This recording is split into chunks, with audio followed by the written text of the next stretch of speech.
Hello दोस्तों, कैसे हैं आप लोग। कश्मीर के अनंतनाग जिले में मिनी स्विट्जरलैंड के नाम से मशहूर एक टूरिस्ट प्लेस पहलगाम की बासरत वैली में 22 अप्रैल को एक आतंकी हमला हुआ जिससे पूरे देश की रूह कांप गई।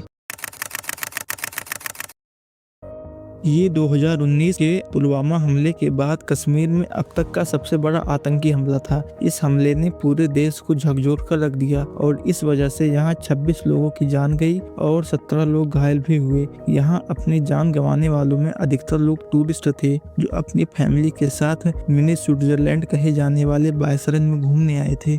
आप एक बार सोच के देखिए, ये हमला ऐसे समय में हुआ है जब पीएम मोदी देश के बाहर थे और अमेरिका के उपराष्ट्रपति जेडी वेंस भारत आए हुए थे।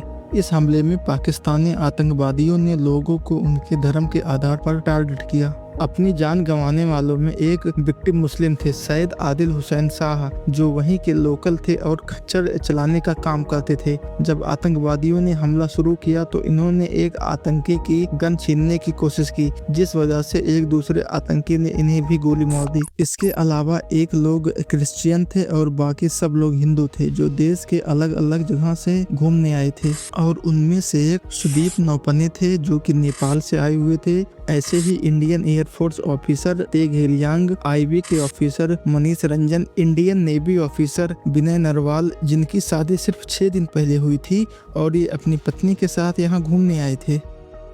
इस हमले की जिम्मेदारी पाकिस्तानी बेस्ड आतंकी संगठन लश्कर ए तैयबा के ही एक ग्रुप टीआरएफ का फुल फॉर्म है द रेजिस्टेंस फ्रंट।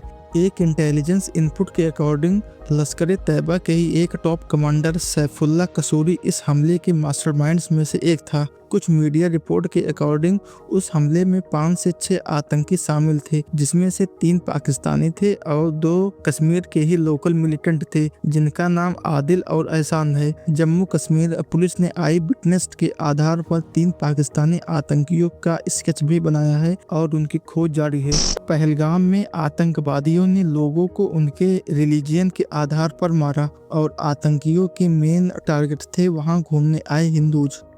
महाराष्ट्र से घूमने आई 26 साल की प्रोफेसर असावड़ी ने बताया कि जब उन्होंने आतंकियों को गोली चलाते हुए देखा तो वो अपनी फैमिली के साथ सेफ्टी के लिए अपने टेंट में आ गई, लेकिन आतंकी वहां भी आ गए और उनके फादर से कुछ इस्लामिक शब्द बोलने को कहा और जब उनके फादर नहीं बोल पाए तो आतंकियों ने उनके फादर को भी गोली मार दी।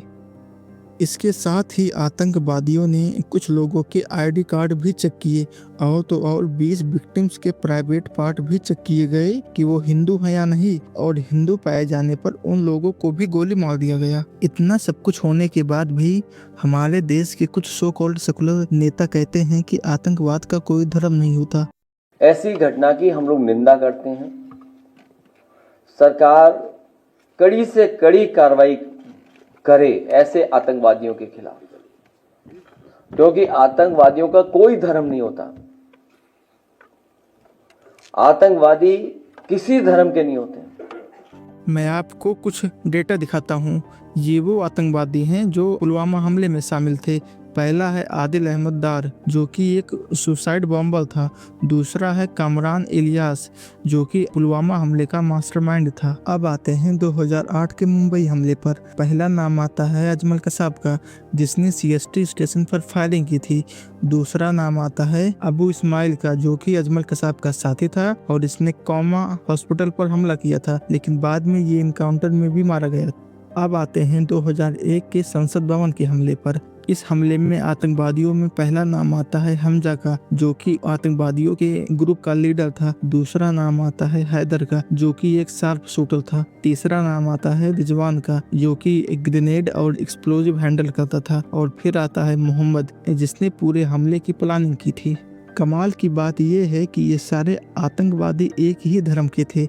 मैं ये नहीं कह रहा हूँ कि कुछ गलत लोगों की वजह से पूरे धर्म को ही गलत बोलना चाहिए, लेकिन अगर सच में आतंकवाद का कोई धर्म नहीं होता है तो आतंकवादियों के मारे जाने पर उनके लिए कलमा क्यों पढ़ा जाता है। इतना सब कुछ होने के बाद भी जो लोग ये कहते हैं कि आतंकवाद का कोई धर्म नहीं होता है, या तो उन लोगों ने अपनी आंखों पर पट्टी बांध रखी है या तो वो लोग अभी भी अपने वोट बैंक को बचाने के चक्कर में हैं। हमारे देश के लोगों की जान इतनी सस्ती है कि कभी लोग ट्रेन एक्सीडेंट में मारे जाते हैं, कभी रोड और ब्रिजेस के टूटने पर मारे जाते हैं, कभी किसी की पॉलिसी के नीचे आकर मारे जाते हैं, और जो बच जाते हैं वो ऐसे आतंकी हमलों में मारे जाते हैं। पीएम मोदी ने बिहार में एक पब्लिक स्पीच के दौरान बोला है कि इन आतंकवादियों को जल्द से जल्द पकड़ा जाएगा और सजा दिया जाएगा। बिल्कुल, इन आतंकवादियों को पकड़िए और सजा दीजिए, लेकिन क्या आपकी सरकार इस बात का एश्योरेंस दे सकती है कि ऐसे हमले फिर कभी नहीं होंगे? क्या आम लोगों को अब इस बात का एश्योरेंस मिलेगा कि ऐसे हमलों में अब इनोसेंट लोगों की जान नहीं जाएगी, आतंकवादियों को भारत में घुसने से रोका जाएगा? सवाल सिर्फ आतंकवादियों को सजा देने का नहीं है, सवाल है एक ऐसे हिंदुस्तान का सपना देखने का जहां हर नागरिक अपने आप को सुरक्षित महसूस करे, जहां कश्मीर सिर्फ खूबसूरती और अमन का पैगाम बने। हमें बदला और बदलाव दोनों चाहिए, एक ऐसा बदला जो हिंदुस्तान के हर दुश्मन को हमेशा याद रहे, और एक ऐसा बदलाव जो हर हिंदुस्तानी को यकीन दे कि हमारा कल हमारे आज से बेहतर होगा। अगर ये वीडियो आपको पसंद आया हो तो वीडियो को लाइक और शेयर कीजिए, और हमारे चैनल को सब्सक्राइब करना ना भूलें।